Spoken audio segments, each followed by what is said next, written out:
Bilkom channel milo thlir sak thin tu zong zong te ama sa in chi bai kan buk le vek chewa ka channel hi min lo thlir sak thin tu te min lo la subscribe lo ten omani chuan khong ai min lo subscribe ve tur khanin khong ai na kan ron dir masale atin Bilkom channel a hian talen nei thatak tak zai lama te thil dang a te po thil siam chuang chi a te le lam te po ni sela katiak ang chi kha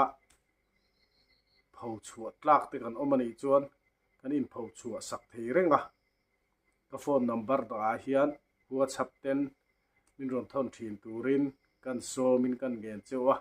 tun tuma hian group zai nung tak mai gidelia group zai kan thlir hawanga an group member te hi nulat langwal ten lani a